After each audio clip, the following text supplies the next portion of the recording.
Are you ready to scale your business but feel something holding you back? Perhaps you aren't quite sure what it is, but you're hitting a ceiling, a fear, or anxiety, and you aren't sure you'll be able to continue growing. Today, we're talking about the $1 million mindset that happen before your net profit really begins to soar. Yes, you heard that rhyming right. Your $1 million mindset that happens before your net profit really begins to soar. Stay tuned to discover why your thinking needs to shift before your revenue and profitability does. In a world where chaos seems to reign supreme, where uncertainty lurks around every corner, and financial markets are now more unpredictable than ever, there's one place you can turn to find clarity and control. Welcome to the Wealth Wisdom Financial Podcast.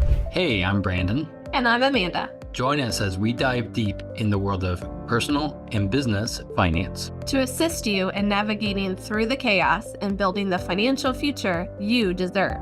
We believe when conventional financial thinking doesn't get you where you want to go, you need wealth wisdom. So if you're ready to take control of your financial destiny, tune in to the Wealth Wisdom Financial Podcast. Because in a chaotic world, your money shouldn't be. Subscribe now and never miss an episode. Welcome to this month's theme, growing and scaling. And we all love growth and scaling, right, as business owners. This month is all about helping business owners break through barriers and build sustainable wealth.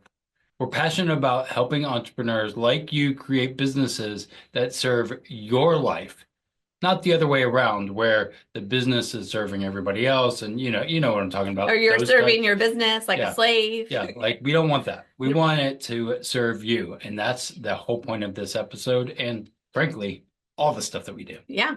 So we're going to share a few stories today and break down some mindset shifts we believe are essential to unlock growth. Whether you're 6 figures trying to get to 7 or you're 7 trying to get to 8, the mindset shifts come for different people at different times. As we tell these stories, pay less attention to the numbers and look for the mindset shifts that stick out to you. And before you think you already have a particular mindset shift that we go through, remember, there's always another layer deeper to explore. Ready? Okay, let's start with Maria.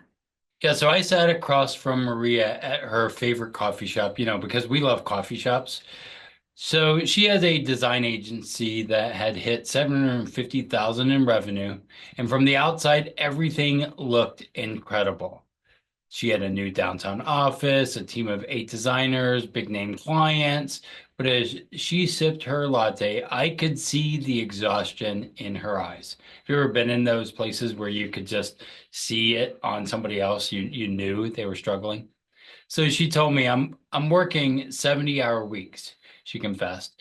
My revenue is up, but my profit margins are shrinking.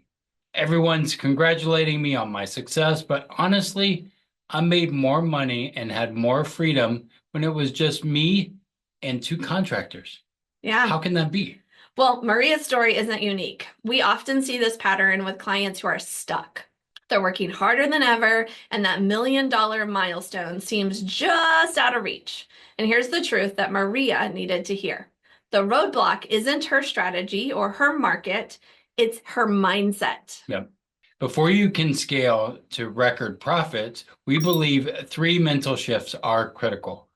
These aren't just nice ideas. They're fundamental changes in how you think about money, time, and your roles in your businesses. And again, we work with a lot of business owners, and I talk to a lot of business owners, and these 3 ideas or mindsets come up every time.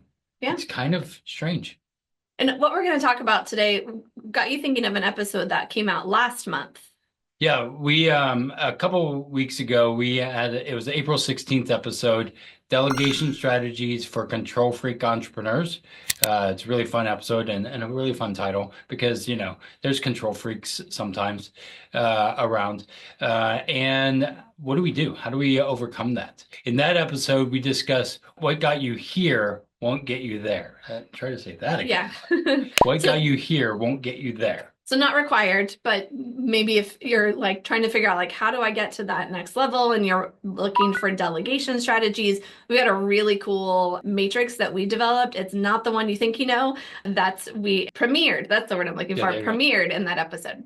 Today, we got a bunch of stories. First, we're going to tell you a little bit about James. 3 years ago, James had what looked like a thriving marketing consultancy. He was making $500,000 a year, but felt trapped on a profit plateau. Every time his business grew, his expenses seemed to grow right along with it. And he was always never making more profit. During our first session, I asked him a very simple question. It's going to sound too simple. James, what happens to your money after you earn it? He was a little confused. Well, like, what do you mean? I pay my expenses, my team, myself, and whatever is left goes back into growing the business. That's when I realized his first mental block. He was stuck in income thinking instead of asset thinking. That's a big one. Income thinking versus asset thinking.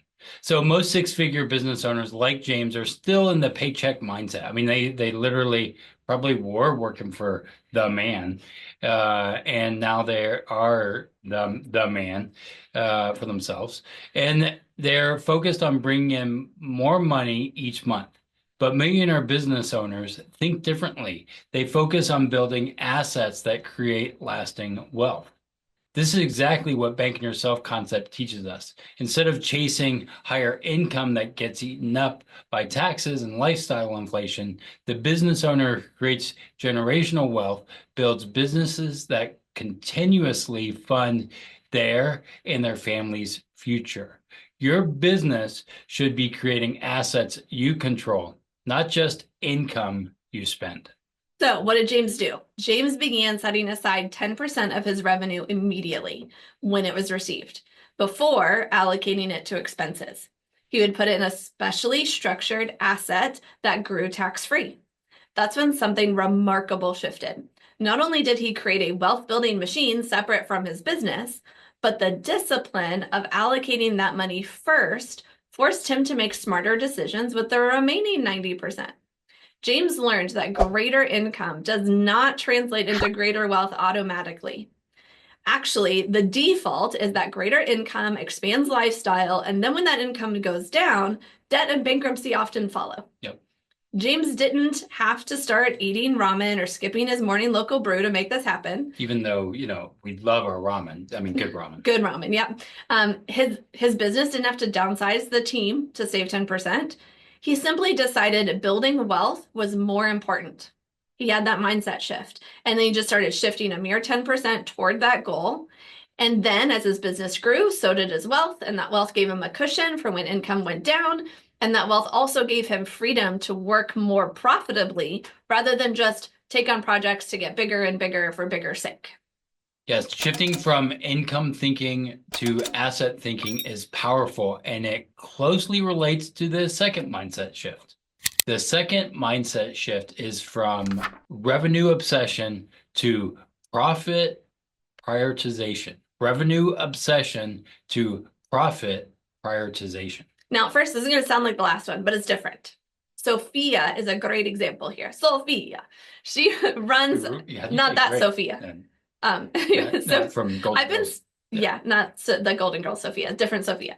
She runs a thriving e-commerce business selling sustainable home goods, notorious for low profit margins. A couple of years ago, she proudly announced she'd hit $80,000 a month. But when I asked her about her profit margins, her smile faded. To be honest, I have no idea, she admitted. We're so focused on growth that we haven't really tracked our profit margins very closely. When we dug into her numbers, we discovered something shocking. Despite doubling her revenue over the past year, her personal income had actually decreased by 15%. She was working twice as hard to make less money. This is where profit first principles changed everything for Sophia. Instead of the traditional formula, revenue minus expenses equals profit, we helped her learn to flip that equation around. Revenue minus profit equals expenses. It sounds too simple, but this mindset shift changed everything. She set up those 5 separate bank accounts that Profit First teaches: income, profit, owner's pay, taxes, and operating expenses. And every time money came in, she would wait till the 25th and then transfer by predetermined percentages into each account. At first, as we were setting this up, Sophia was panicking a little bit. She's like, there's no way I can run my business on just 55% of my real revenue. But here's what happened. When our operating expense account became a constraint instead of her revenue, she started making smarter decisions. She canceled 3 software subscriptions she barely used. She negotiated with her suppliers, and she focused her team on high margin products instead of vanity projects. 6 months later, her business was still at $80,000 a month, but her personal income had increased by 40%. Sophia learned that just because a product has a higher revenue than another product, if it costs more to make that, if there's a higher profit or a higher cost, Yep. then the profit margins could be smaller and thus actually hurting the business. Often the products she thought were the most beautiful were the least profitable. So she focused her team on the higher margin products. She cut some of the lower margin products. She raised prices for some lower margin products that still sold well. And guess what? They continue to perform at this higher price. Now, with an e-commerce business, profit margin is pretty simple to calculate, right? If you kind of know what you're doing. If you have a service business or sell a mix of products or services, you might know that calculating profit margin isn't as simple. So make sure you don't miss next week's episode, where we're going to talk about the systems to ensure profitability, not just high revenue. Because again, I hear people say their high revenue goal or number all the time, and I want to know what their real profit is. And then they say profit. I don't know. It gets complicated what people say. It's all about. But next week is going to make it a lot simpler. Yeah. It's all about tracking profitability by project rather than by month or year, which is way less complicated than it sounds. So stay tuned. For now, we're going to move on to the third shift. We've shifted our focus from income to assets and from revenue to profit. Now we're ready to shift from operator to owner. Now, I'll never forget Daniel, a brilliant web developer who built an agency that was hovering around $800,000 in annual revenue.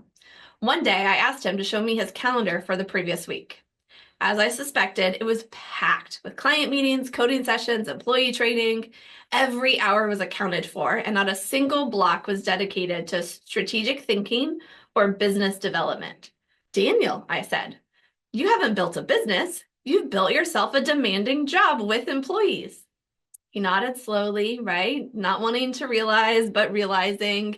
And then he came up with a rebuttal. He's like, well, wait a minute. But my clients expect me personally. They'd leave if I handed them off to my team and they had to work with my team and not with me. Like, I'm the business. This is the mindset trap that keeps so many business owners stuck. They're still the primary operators in their business.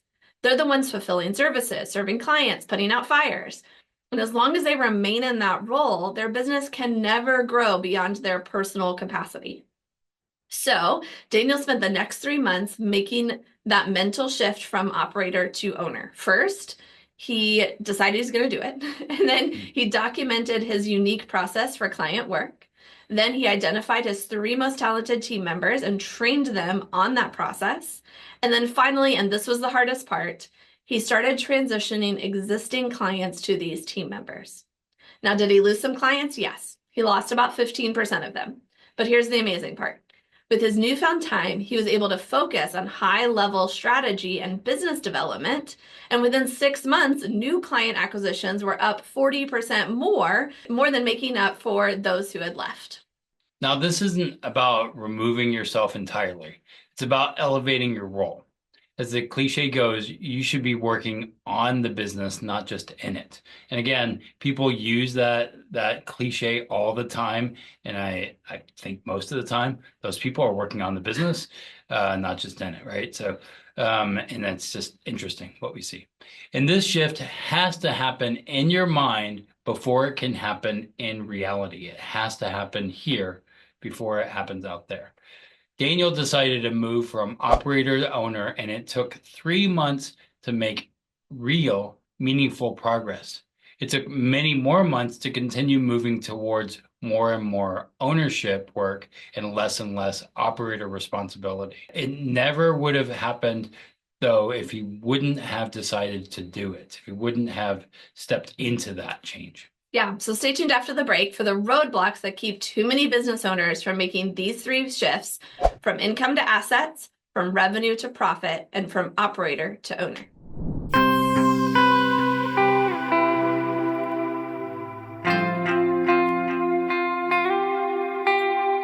Ready to take the next step towards securing your financial future? Whether you're planning for retirement, saving for your dream home, or you just want to make your money work harder for you, the team at Wealth Wisdom Financial are ready to assist you. And now, it's easier than ever to see how we might give you a boost on your financial journey. Schedule a 15-minute discovery call with one of us today. And let's discuss your questions and your financial goals together. Don't wait any longer. Your financial freedom awaits. Schedule your discovery call at www.wealthwisdomfp.com/call.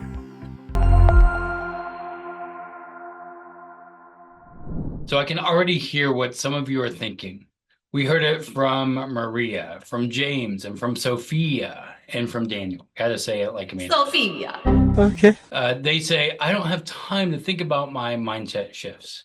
I'm too busy just keeping my business afloat. You know, you've heard that. And you might say that.